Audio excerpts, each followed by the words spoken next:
Hi friends, सत श्री अकाल friends. आज मैं बात करने वाली हूँ मेरे इस गलगल के प्लांट पे।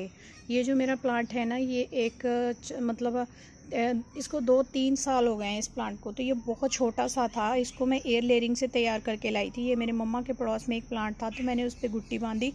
तो फर्स्ट टाइम मेरी कामयाब नहीं हुई, सेकेंड टाइम मैं गुट्टी बांध के आई, उसकी मतलब एयर लेयरिंग करके आई, तो वो कामयाब हो गई। फिर मैंने इसकी कटिंग करके यहाँ पे ला के लगा लिया। मेरे पास उस टाइम कोई पॉट नहीं था, तो मैंने इसको एक छोटी सी नहीं, ये एक पेंट वाली बाल्टी है, तो बाल्टी में लाके ग्रो कर दिया। और इसमें मिट्टी भी कोई ज़्यादा नहीं है, थोड़ी सी है, बस इतनी, मेरे हाथ के जितनी इतनी मिट्टी है इसमें। बस इतनी सी मिट्टी में मैंने इसको ग्रो कर दिया था।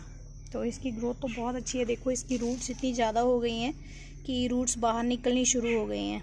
ठीक है, अब इसको मैं बड़े पॉट में शिफ्ट करूँगी बाद में, क्योंकि अभी मेरे पास ज़मीन में इतनी जगह नहीं है। जहाँ है वहाँ धूप नहीं है, तो धूप के बिना ये प्लांट सर्वाइव नहीं करता। ठीक है, अगर बाकी जहाँ पे मेरे पास जगह है वहाँ ज़्यादा छाया आती है, तो इसको मैं इसलिए बाल्टी में लगाया। ये मुझे बहुत पसंद था क्योंकि इसकी फ्रूटिंग बहुत ज़्यादा थी, तो हमने इतना अचार बना के खाया इसका। तो अब वो प्लांट उन्होंने वहाँ से निकाल दिया, जहाँ पे बड़ा प्लांट, इसका जो मदर प्लांट था ना, वो निकाल दिया उन्होंने। अब ये मेरे पास ही है। तो ये इसको मैं मतलब ये जो सिट्रिक प्लांट होते हैं ना, वैसे तो जो ये प्लांट्स होते हैं ना, इनको धूप की बहुत ज़रूरत है। दिन के 7-8 घंटे की धूप इनको चाहिए। ठीक है, ज़्यादा छाया में रखोगे तो इसका फोलिएज होगा बस, बाकी इस पर फ्रूटिंग वगैरह नहीं होगी। इसलिए इसको धूप भी ज़रूरी है, और इसको मतलब 7-8 घंटे की धूप लगाओगे तो अच्छा रहेगा। और ये प्लांट है ना, जो लेमन हो गया या फिर ऑरेंज, चकोतरा, मौसमी वगैरह, ये सब प्लांट्स को ना मतलब बहुत ज़्यादा टेम्परेचर भी बर्दाश्त नहीं कर सकती है। बहुत कम टेम्परेचर में भी, बहुत ज़्यादा गर्मी में भी ये थोड़े बेचारे वो ख़राब हो जाते हैं और बहुत ज़्यादा ठंड में भी ये ख़राब हो जाते हैं। लेकिन हमारे यहाँ पंजाब का टेम्परेचर ऐसा है कि ये प्लांट सर्वाइव कर जाता है। और मेरे पास एक और लेमन का प्लांट है, तो मैं आपको बाद में दिखाऊंगी। वो बिल्कुल लेमन से भरा हुआ है, इतने लेमन है उस पर, इतना लेमन है कि वो बिल्कुल नीचे लगा हुआ है बेचारा। तो मैं बाद में आपको वो भी दिखाऊंगी। ठीक है, तो इसके लिए हमें ज़्यादातर क्योंकि जो सिट्रिक प्लांट होते हैं इनको एसिडिक सॉइल पसंद है, तो मैं ज़्यादातर इसमें काऊ डंक यूज़ करती हूँ। ठीक है, काऊ डंक भी नाइट्रोजन वाली खाद, काऊ डंक में नाइट्रोजन होता है, मेरे ख्याल से उसमें सारे न्यूट्रिएंट्स होते हैं जो प्लांट्स के लिए ज़रूरी है।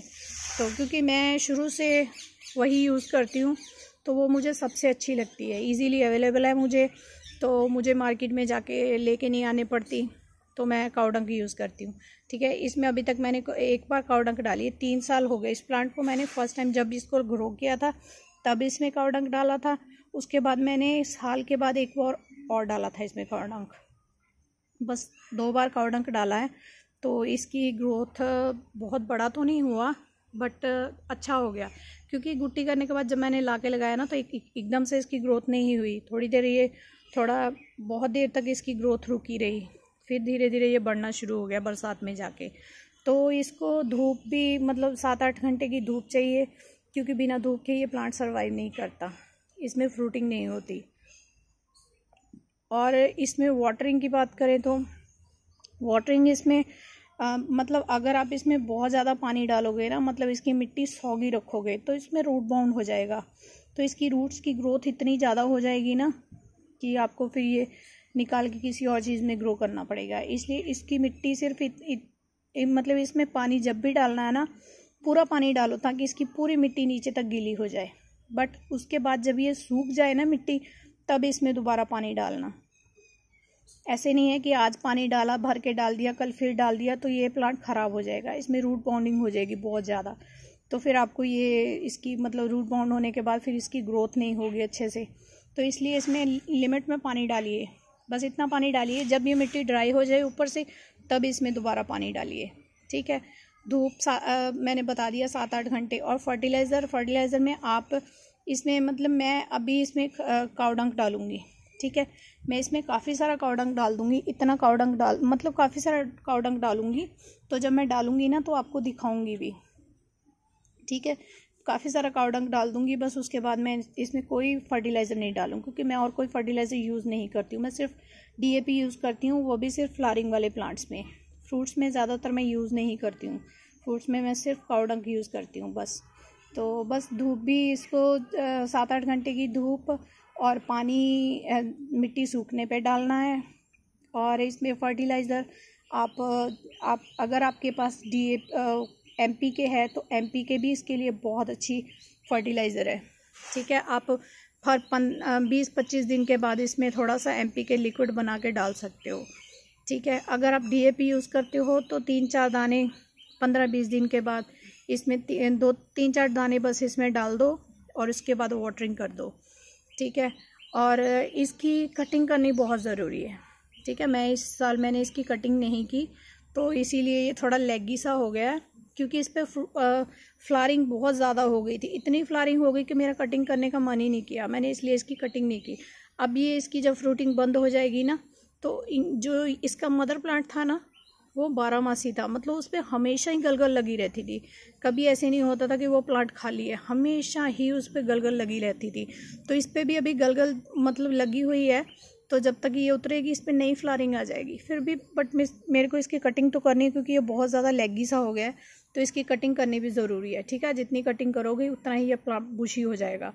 अभी ये सिर्फ लंबी लंबी सी इसकी स्टेम्स हैं, अगर मैं इसकी कटिंग कर देती तो ये बहुत अच्छा बुशी सा प्लांट बन जाता, लेकिन इस पर फ्लावरिंग बहुत ज़्यादा थी तो मेरा मन नहीं किया, इसलिए मैंने नहीं की। ठीक है, इसकी कटिंग करनी चाहिए। अभी बरसात में जाके बरसात से पहले मैं इसकी कटिंग करूँगी, तो फिर ये फिर से दोबारा से ग्रो हो जाएगा। तो अभी तो फ्रूट लगा हुआ है, तो बस इसकी कटिंग करो, फर्टिलाइजिंग टाइम पे करो, इसकी वाटरिंग सही तरीके से करो। और फ्रेंड्स इसमें ना सबसे ज़्यादा अटैक मुझे जो प्रॉब्लम आती है, क्योंकि मेरे पास और भी किन्नू के प्लांट्स हैं, मेरे पास ऑरेंज का भी है, और मेरे पास नींबू बहुत लगे हैं मेरे प्लांट पे, तो इस पर भी सेम प्रॉब्लम आती है। जो है वो है उसकी कैटरपिलर्स की। ठीक है, इसमें जब भी ये इसकी ग्रोथ होनी शुरू होती है ना, इसमें नया फुटान होना शुरू होता है, तभी इस पर ना कैटरपिलर भी साथ में ग्रो होने शुरू हो जाते हैं। तो मैं इसके कैटरपिलर्स मैं तो उतार देती हूँ सारे देख के, क्योंकि ये छोटा सा प्लांट है, वो बड़े वाले पे नहीं उतारती हूँ मैं, उस पर बड़े पे चल जाता है, क्योंकि वो थोड़ी देर के बाद अपने आप ही ख़त्म हो जाते हैं। बट जो प्लांट छोटा होता है ना, तो ये देखो, मैं 4 दिन के लिए घर से बाहर गई तो मैंने इससे कल एक कैटरपिलर उतारा। बड़ा सारा कैटरपिलर था, कितना बड़ा बताऊँ मैं, इतना बड़ा कैटरपिलर था, इतना बड़ा, जो मैंने कल उतारा इससे। तो ये देखो 4 दिनों में मेरे इतने लीव्स खा गया वो, ये देखो। नहीं तो मैं इस पर कभी भी कैटरपिलर होने नहीं देती हूँ। जब छोटे छोटे से होते हैं तभी उतार देती हूँ मैं, साथ साथ में देख के उतारती रहती हूँ। तो वो मैं सारे कैटरपिलर्स, ये प्रॉब्लम इसमें बहुत ज़्यादा आती है, क्योंकि जब भी इसकी ग्रोथ स्टार्ट होगी ना, तो कैटरपिलर भी साथ में ही ग्रो होने शुरू हो जाते हैं। ठीक है, उसका ध्यान रखो। और भी इसमें कुछ एफिड्स लगने शुरू हो जाते हैं, उसके लिए आप कोई मेडिसिन यूज़ कर सकते हो, जैसे कि एमिडा आती है। एमिडा बहुत अच्छी मेडिसिन है, बट ये फ्रूटिंग वाला प्लांट है तो मैं इसमें ज़्यादातर यूज़ नहीं करती हूँ। तो बस इसमें मैं वाटरिंग अच्छे से कर देती हूँ। और वैसे तो मेरे अभी तक तो कोई लगे नहीं है, ये मैं 4 दिन बाहर गई तो ये कैटरपिलर ने खा लिया सारे इसके लीव्स। तो मैंने आके देखा वो बड़ा सारा कैटरपिलर था, मैंने उतार दिया आके। तो अब ये ठीक है, अब नहीं खा रहा, अब तो ठीक है, ओके है। तो फ्रेंड्स बस इसकी थोड़ी सी इतनी केयर कर लो तो काफ़ी है।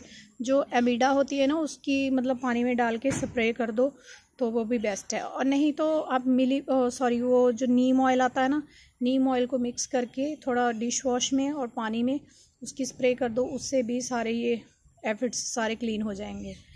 तो बाकी फ्रेंड्स इतनी अगर आप केयर कर लोगे तो मेरे ख्याल से इस पे लेमन पे काफ़ी अच्छी फ्लावरिंग वगैरह होगी। ओके फ्रेंड्स, अगर आपको मेरी वीडियो अच्छी लगती है तो लाइक करो, शेयर करो और मेरे चैनल को सब्सक्राइब भी करो अगर आपको अच्छे लगते हैं तो वीडियोस मेरे। ओके फ्रेंड्स, बाय बाय, सत श्री अकाल।